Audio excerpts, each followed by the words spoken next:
यदि आपका कुछ चला गया है, छिन गया है, नष्ट हो गया है, तो प्रभु श्री राम जी आपको उसे पुनः दोबारा से दिलवाने की शक्ति सामर्थ्य रखते हैं। गरीब निवाज यानी कि दीन बंधु, सरल स्वभाव, सर्वशक्तिमान और सबके स्वामी हैं। जय श्री राम। प्यारे भक्तों, श्री रामचरितमानस के पाठ का आज 5वां दिन है।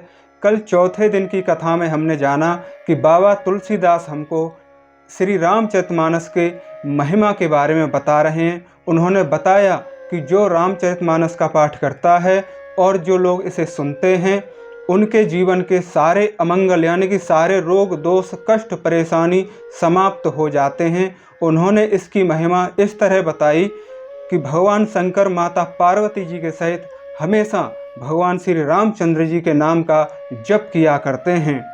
मंगल भवन अमंगल हारी, उमा सहित जेहि जपत पुरारी। यानी कि उन्होंने कहा कि इस रामचरितमानस में भगवान श्री रघुनाथ जी का यानी कि भगवान श्री रामचंद्र जी का उदार नाम है, जो अत्यंत पवित्र है। वेद पुराणों का इसमें सार समाया हुआ है। ये कल्याण को करने वाली और अमंगलों को हरने वाली हैं, जिसे पार्वती जी सहित भगवान शिव जी सदा जपा करते हैं। यानी कि मेरे प्रभु श्री रामचंद्र जी का नाम भगवान शंकर हमेशा जपा करते हैं। तो नाम की महिमा बड़ी अपरंपार है। इससे जीवन में सारे रोग, दोष, कष्ट, परेशानी, समस्याएं दूर होते हैं। तो आइए शुरू करते हैं आज का पाठ। जय श्री राम, जय सीता माता, जय लक्ष्मण भैया, जय भरत शत्रुघ्न, जय बजरंगबली। जे जन में कलिकाल कराला, कर तब बायस बेस मराला। चलत कुपत बेद मंग छाड़े, कपट कलेवर कलि मन भाड़े। जो कराल कलयुग में जन्मे हैं, यानी कि जो ये विकट कलयुग है कराल, इसमें जिनका जन्म हुआ है, जिनकी करनी कोय के समान है और भेष हंस का सा है, जो वेद मार्ग को छोड़कर कुमार्ग पर चलते हैं, जो कपट की मूर्ति और कलयुग के पापों के भाड़े हैं।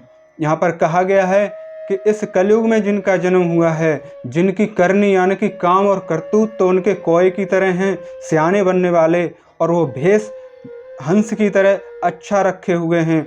वेद मार्ग को छोड़कर यानी कि सत्संग मार्ग को छोड़कर, अच्छे मार्ग को छोड़कर, सुमार्ग को छोड़कर जो कुमार्ग पर चल रहे हैं, बुरे मार्ग पर चल रहे हैं, बुरे कामों को कर रहे हैं, जो कपट की मूर्ति हैं यानी कि जिनके अंदर छल कपट के अलावा और कोई भाव विचार आता ही नहीं है, और वो कलयुग के पापों से भरे पड़े हैं।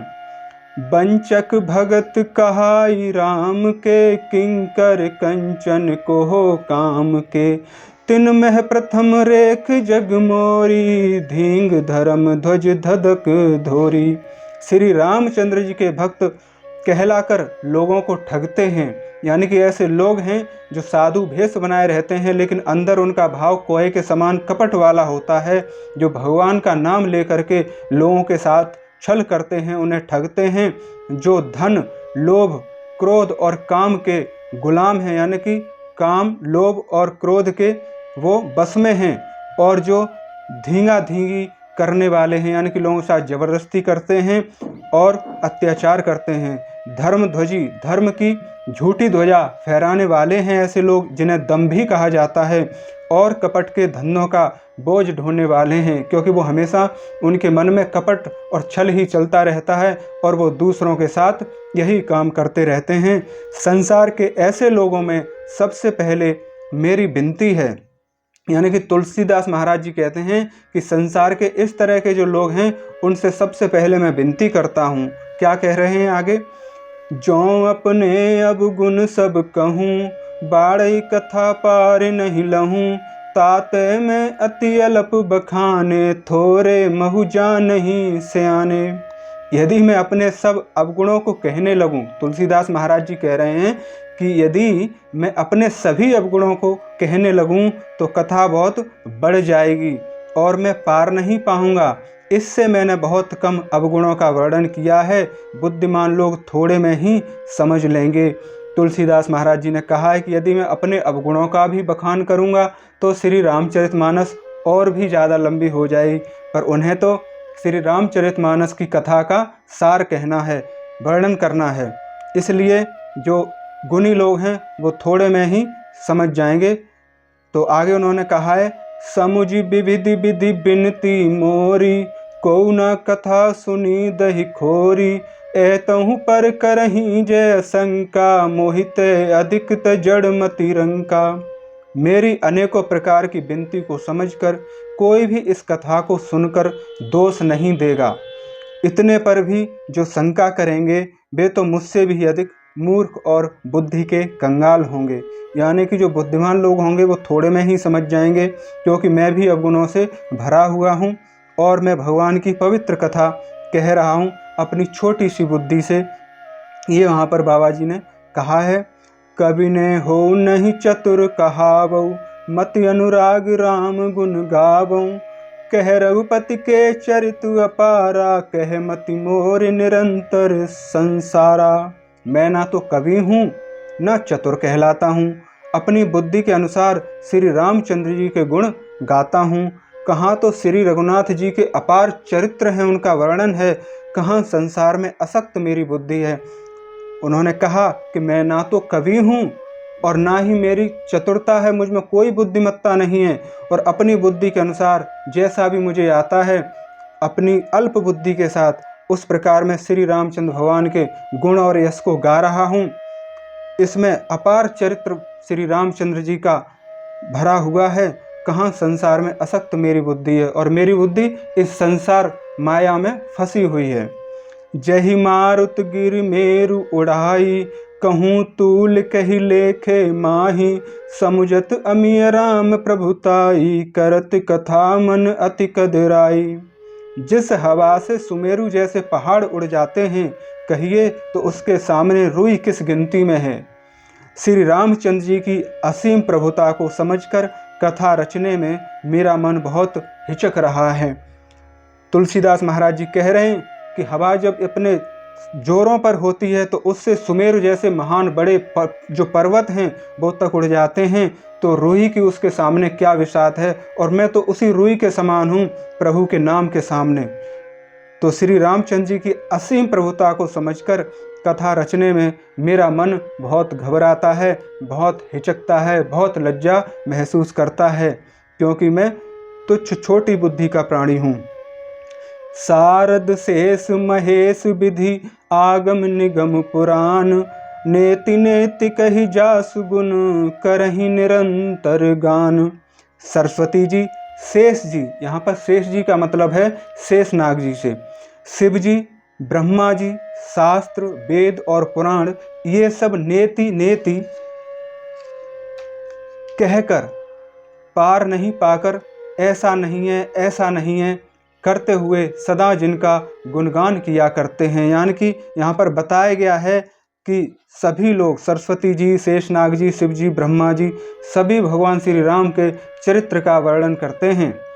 सब जानत प्रभु प्रभुता सोई, तदपि कहे बिनु रहा न कोई, तहाँ वेद अस कारण राखा, भजन प्रभाव भांति बहु भाषा।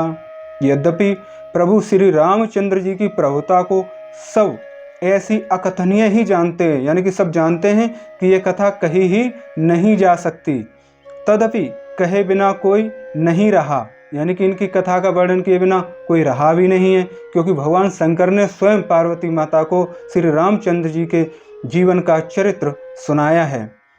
इसमें वेद ने ऐसा कारण बताया है कि भजन का प्रभाव बहुत तरह से कहा गया है, अर्थात भगवान की महिमा का पूरा वर्णन तो कोई कर ही नहीं सकता, परंतु जिसमें जितना बन पड़े उतना भगवान का गुणगान करना चाहिए, क्योंकि भगवान के गुणगान रूपी भजन का प्रभाव बहुत ही अनोखा है।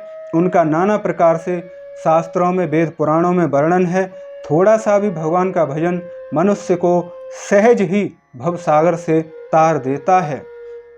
ऐसी महिमा है हमारे इस रामचरितमानस की।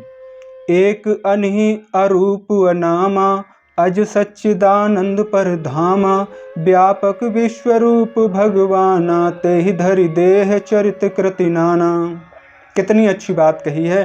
जो परमेश्वर एक हैं, जिनके कोई इच्छा नहीं है, जिनका कोई रूप और नाम नहीं है, जो अजन्मा, सच्चिदानंद और परम धाम है, और जो सब में व्यापक एवं विश्व रूप है, उन्हीं भगवान ने दिव्य शरीर धारण करके नाना प्रकार की लीलाएं की। यानी कि वही भगवान विष्णु जो परमेश्वर एक ही हैं, उन्हीं के अनेकों नाम हैं, उन्होंने ही इस धरती पर शरीर धारण किया मनुष्य रूपी, और श्री कृष्ण के रूप में और कभी श्री रामचंद्र जी के रूप में तमाम तरह की लीलाएं इस धरती पर की और अपने भक्तों की रक्षा की, उनकी लाज बचाई। सो केवल भगवत न हित लागी, परम कृपाल प्रणत अनुरागी, जहि जन पर ममता अति छोहु, जहि करुणा कर कीनी न कोहु। वह लीला केवल भक्तों के हित के लिए ही है, क्योंकि भगवान परम कृपालु हैं और शरणागत के बड़े प्रेमी हैं, जिनकी भक्तों पर बड़ी ममता और कृपा है। जिन्होंने एक बार जिस पर कृपा कर दी, उस पर फिर कभी क्रोध नहीं किया। क्योंकि आपने सुना ही होगा कि जा पर कृपा राम की होई, ता पर कृपा करे सब कोई। तो प्रभु की ऐसी लीला यहाँ बताई गई है कि वह लीला केवल अपने भक्तों के हित के लिए करते हैं, और जो भक्त नहीं हैं, जो राक्षस प्रवृत्ति के लोग हैं, उनके विनाश के लिए लीला करते हैं। क्योंकि भगवान परम कृपालु और परम दयालु हैं, शरणागत के बड़े बड़े प्रेमी हैं। जो प्रभु की शरण एक बार हो गया कि हे प्रभु मुझे कुछ नहीं आता और मुझे कुछ नहीं भाता, मैं कुछ नहीं जानता, मैं अल्प बुद्धि हूँ, तुच्छ प्राणी हूँ, मुझे अपनी शरण में ले लो प्रभु, मेरे ऊपर कृपा करो, मेरा मार्ग प्रशस्त करो, मैं कुछ नहीं जानता, मुझे कुछ भी सुझाई नहीं देता। अगर आप इस भाव से भगवान की शरण में जाएंगे तो भगवान आपके ऊपर जरूर कृपा करेंगे। वो परम कृपालु हैं, परम दयालु हैं, वो अपने भक्तों से बहुत प्रेम करते हैं।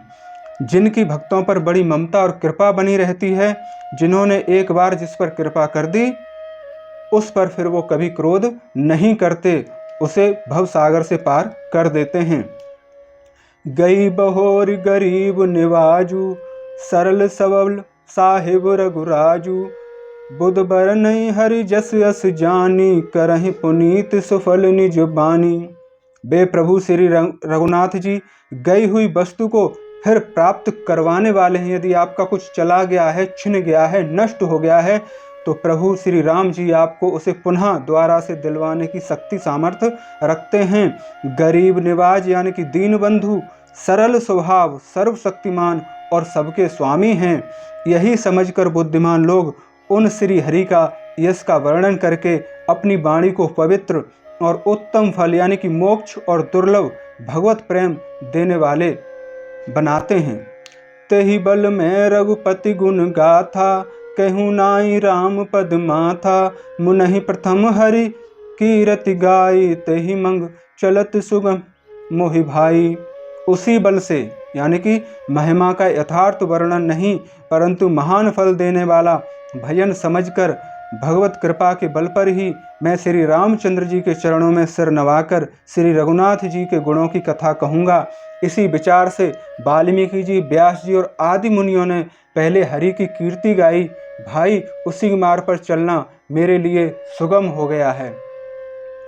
अति अपार जय सरिसवर, जो नृप से तू कराही, चढ़ी पीपलों कहूँ परम लघु, बिन श्रम पार ही जाई।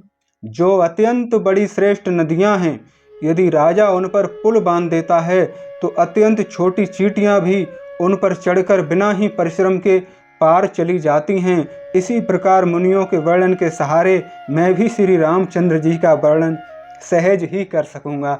कितनी अच्छी बात कही उन्होंने। कहा कि जो बहुत बड़ी नदियां हैं, जिनके किनारे बहुत दूर दूर तक हैं, जिन्हें पार करना संभव नहीं है, और जब कोई राजा उसके ऊपर पुल बना देता है, ये पुराने समय की बात कही है राजा से, तो अत्यंत छोटियां भी इस किनारे से उस किनारे पर उस पुल पर चढ़ के आराम से, सरलता से, बिना परिश्रम के ही पार हो जाती हैं। तो यहाँ पर श्री तुलसीदास महाराज जी ने वाल्मीकि, वेद व्यास जी और अन्य महान मुनियों के बारे में कहा है कि उन्होंने पहले ही भगवान की कथा का वर्णन किया है, हरि की कीर्ति गाई है, और मैं भी उन्हीं मुनियों के वर्णन के सहारे श्री रामचंद्र जी के चरित्र का वर्णन आराम से, सहजता से कर सकूंगा। एहि प्रकार बल मन ही दिखाई, करिहूँ रघुपति कथा सुनाई, व्यास आदि कवि पुगम नाना, जिन सादर हरि सुजस बखाना। इस प्रकार मन को बल दिखाकर मैं श्री रघुनाथ जी की सुहावनी कथा की रचना करूँगा। व्यास आदि जो अनेकों श्रेष्ठ कवि हो गए हैं, जिन्होंने बड़े आदर से श्री हरि का सुयश का वर्णन किया है।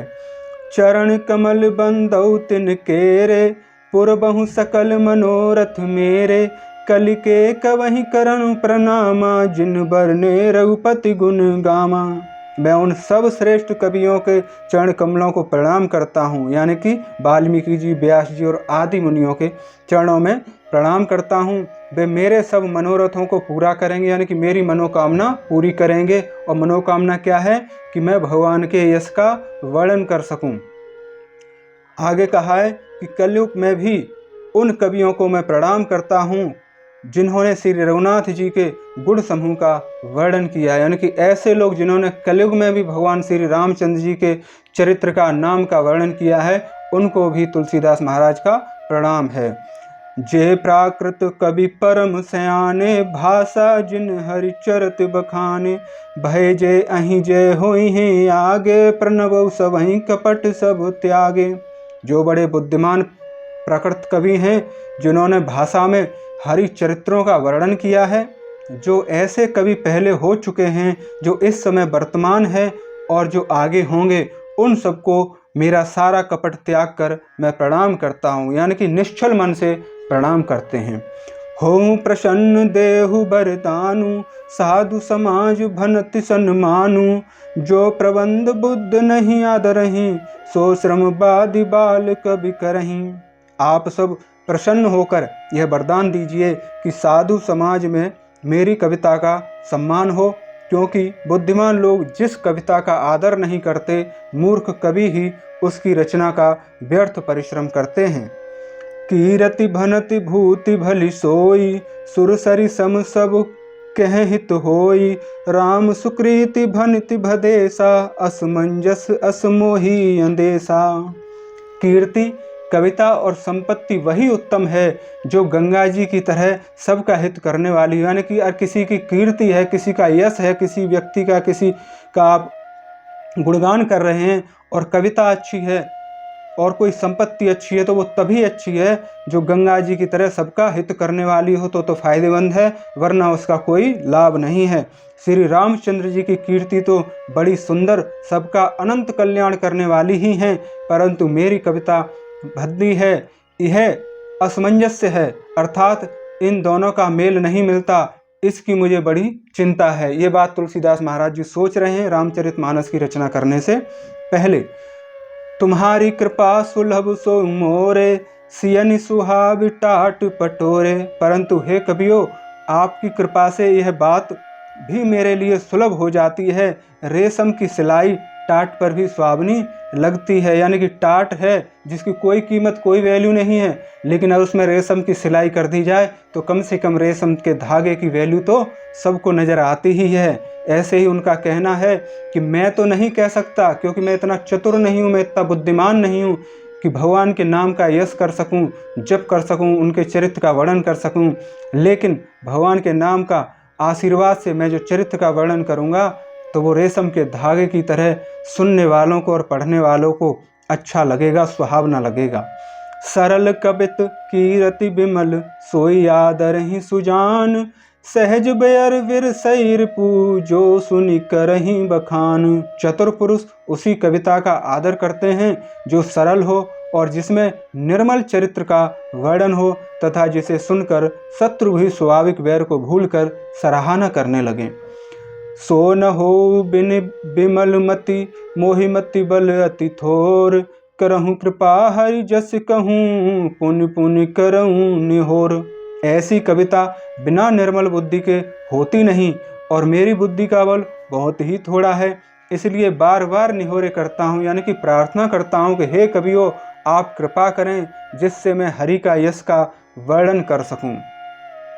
कवि गोविंद रघुबर चरित मानस मंजू मुराल, बाल विनय सुनि सुरुचि लखी, मोह पर हो कृपाल। कवि और पंडितगण आप जो रामचरित रूपी मान सरोवर के सुंदर हंस हैं, मुझ बालक की विनती सुनकर और सुंदर रुचि देखकर मेरे ऊपर भी कृपा करें। बंदौ मुनिपद कंज रामायण जहि निर्मयऊ, सखर सुकोमल मंजु दोष रहित दूषण सहित। मैं उन वाल्मीकि जी मुनि के चरण कमलों की वंदना करता हूँ जिन्होंने रामायण की रचना की है, जो खर यानी कि राक्षस सहित होने पर भी खर यानी कि कठोर से विपरीत बड़ी कोमल और सुंदर है, तथा जो दूषण यानी कि राक्षस सहित होने पर भी दूषण अर्थात दोष से रहित हैं। बंदौ चारौ वेद भव बारिद बोहि सरिस, जिनहि ना सपनेउ खेद बरनत रघुबर विशद जसु। मैं चारों वेदों की वंदना करता हूँ जो समुद्र संसार के पार होने के लिए जहाज के समान हैं, तथा जिन्हें श्री रघुनाथ जी का निर्मल यश वर्णन करते स्वप्न में भी खेद यानी कि थकावट नहीं होती। जय श्री राम, जय सीता माता, जय श्री हनुमान बाबा बजरंगबली। प्यारे भाई बहन बंधुओं, ये था हमारे श्री रामचरितमानस का 5वें दिन का पाठ। कल मिलते हैं अगले दिन की कथा को लेकर। तब तक प्रभु से मेरी यही कामना है, आप सभी स्वस्थ रहें, प्रसन्न रहें और आप सबका प्रेम और स्नेह मेरे साथ और आपके आशीर्वाद रूपी हाथ मेरे ऊपर सदा बना रहे। जय श्री राम।